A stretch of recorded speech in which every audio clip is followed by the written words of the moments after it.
Welcome back to another episode of We Roguelike It. This is, I don't know what just happened to Moon over there. Are you okay? Yeah, I just punched my desk by accident. Okay, well, then, welcome to podcasting is. Yep. It's just a bull in a china shop up here. I'm your host, Boston, and joining me as always is Moon. Hello. And we're on our second week of We Roguelike It. Nope, we're second week of Crypt the NecroDancer. There we go. We're on our We 13th week of We Roguelike It. Nope, Yeah. 12th week. 12th. There we go. Oh, boy. All right, well, now I think you can get a good indication of how this episode's going to go. How long until our 2-week break again? Yeah, God, yeah. I don't even...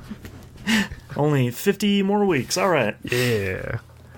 I didn't realize in NecroDancer that you could go to the 5th zone right away, and Wait, what? I did, and that was a mistake. What? Yeah, I saw, oh, Zone 5 is open. I was like, okay, cool. What is... Oh, like, okay, that was a mistake. That everything in here kills you. Okay. I didn't even know you could do that. Yeah, I don't know. So I'm playing two different versions. I'm playing the PS4 version when I can get to a place where I can listen on the TV. I'm also playing the Switch version. And Switch version, I think, is like the complete edition. I don't know if the PS4 one is, but I know the Switch version has that like electrified update or whatever that was called. Okay. So that was Zone 5, where it's primarily focused around a lot of things are going to zip you, and I died very quickly. Yeah, I don't actually know if my thing's got Zone 5 or not. I'm still banging my head against Zone 3 at the moment. I'm still banging my head on Zone 2. I'd actually, because I'm trying to keep kind of in track with you, I did actually jump in and play a couple of rounds in Zone 2. Oh boy, do I not like that zone. Yeah, just there's a lot of stuff in there that's really... Those shield skeletons, the white ones are fine. It's the green ones. Yellow-green ones, those are okay. The black ones are the ones I really hate. Yep, and the fact that it starts introducing all of the dragons in Zone 2 as well. God, I hate the dragons It's so like, much. Oh my God. Here's a red dragon. He's going to fire a fireball across the entirety of the screen at you. Yeah, like... the thing for me is... The fireball isn't what usually kills me with the dragons. It's usually trying to get my pattern down to attack him and avoid him at the same time. And I still half of the time I do okay. The other half of the time he just one-shots me. Yeah, with me it's a mix of that and then getting distracted by other enemies at the same time. Yep. So, like those rolling armadillos. It's like, please, I can't deal with you right now. Just go away. Yep. Or one of the skeletons approaches and he's like, no, I'm dealing with the dragon. I don't need you at the same time. Please, Mr. Skeleton. Like, just let me kill him before he kills me. One of my most frustrating deaths happened this morning. I had a fairly solid run. I was doing a whip run. I actually had an obsidian whip, so I was sort of tearing through one floor. And I feel like I'm finally getting my rhythm down with the whip. And it feels pretty good. But I started to fight one of the red dragons, and I had it was getting ready to shoot fire, so I skipped. I moved up, and then one of those wizards did the wind spell and pulled me back down, and he one-shotted me with the fire. It's like, cool. All right. Thank you so much. Oh, that's such a nightmare. Like, it's... That's not great. Honestly, I think for me at this point, I'm probably going to go back in and start removing things from the item pools in the shops.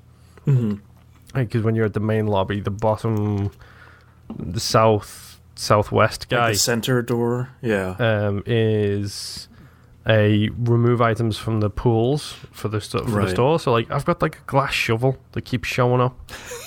It's like, I don't want a glass shovel. It's 1 diamond to remove it from the pool, so that's cheap. I can do just one run, get the diamonds, and then remove that thing from the pool, along with anything else. I feel like I'm gonna try to min-max my run a little bit.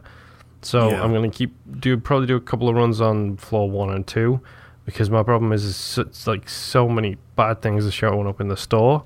I just want to get the best of the best in there. Yeah.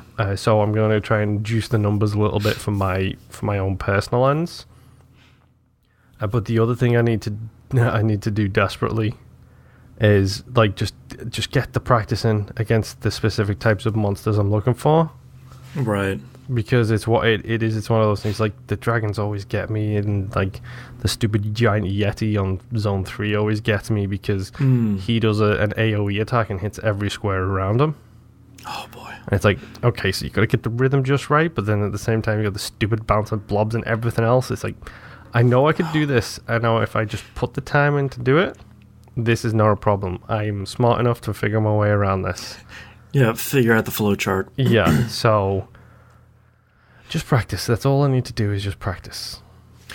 Part of what I've been doing to practice, actually, because my problem, like we were talking about in Binding of Moonpier, is damage avoidance. Yep. So I've actually been doing, every once in a while, I'll do like maybe a run or two of Zone 2. I'll sort of get a little tilted, and I'll think, okay, I'll do an all zones run. Because I like the thing is you have all your items unlocked. Yep. But you only start with 3 hearts. Yep. So even early floors, you can't really screw around with, which is it's kind of fun, but kind of frustrating. It's a very good lesson teacher. One thing you should also do is when you're on Zone 2, always go and attack those little green mushrooms in the corners in the star. Yep. Because sometimes they blow up, and when they do blow up, that's free money from all the wall that it's taken down. Yeah, the ones that have like the red spots on them are the ones that blow up. Yep. It's so good. Yeah, I one thing I'm surprised that I'm enjoying as much as I am is all the different weapon types. Like I had a really good run where I had a solid rapier. Mm-hmm. And I kind of like with the whip and with the crossbows and with things like the rapiers, you have to change your rhythm up, because especially with the rapiers, you're going to do that sort of dash move every once in a while.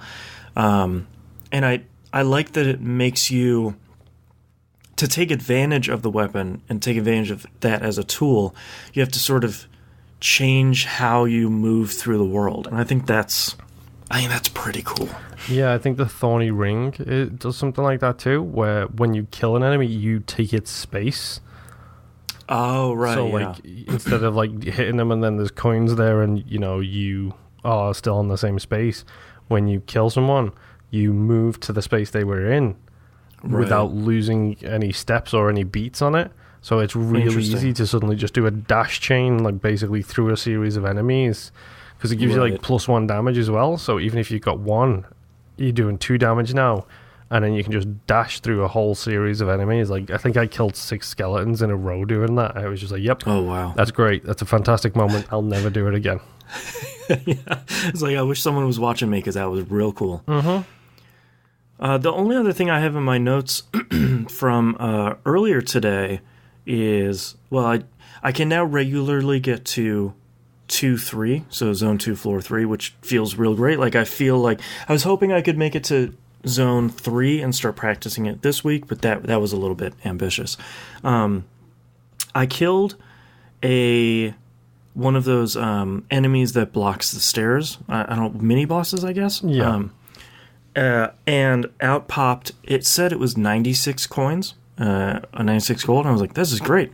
As soon as I started going towards it, a leprechaun jumped out and stole all my coins, and I couldn't kill it fast enough because it had 5 hearts. What?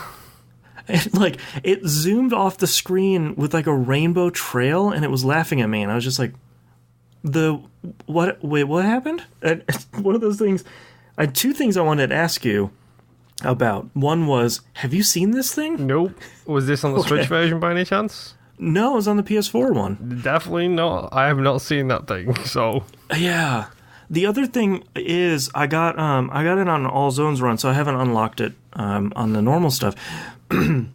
Excuse me, have you run into cursed heart containers yet? They're purple? Dude, don't think I have now. It's one of those things where I looked at the item description in-game, and it's like, cursed hearts. And I was like, oh, okay. And I picked them up, and it just added it to the end of my gave me like an extra purple heart container, and I still sort of don't know what they did. Maybe they're just the equivalent of spirit hearts? Yeah, that's sort of what I was thinking, but I was sort of expecting there to be maybe some downside, like it gets rid of all your hearts and then you have this one purple heart, but nothing seemed to really happen, so I need to... I have two things to look up after we're done recording. Yeah. One is leprechauns with question mark, and then cursed heart container. But yeah, man, I still really, really dig this game, and I feel like I'm getting better, but I'm still really not great at it, and I think it's all mental. It's all like I gotta stop freaking out. Yeah, same. It's like you know you could do better, and then something happens, you miss a beat, and then your whole run goes to poop in like 2 seconds flat, and it's just like, well, great. I feel a little bit better because I just spent, I think it was 8 diamonds in the shop to increase my coin multiplier. So my base multiplier is 2. That's before I get on the beat and kill enemies. So I feel like that's might slow me down, but getting to 4 is real good. Yes, it is. I'm at the point where I'm pretty sure I've bought all of the permanent upgrades. So the only thing I can buy is like new items for the chests in the shops and new spells and stuff, which is the northwest and northeast things in that room. Like the north one, every time I go in there, it's never worked. Like it just does not work. Interesting. Yeah. But yeah, I'm still really enjoying this game, and I'm glad it's come up on the show, because I've always needed this push to stick with it a little bit instead of getting to the Zone 1 boss and being like, this is hard, and like uninstalling it. Oh, yeah. Yeah. It got me back into it again, so I'm happy with it. So yeah.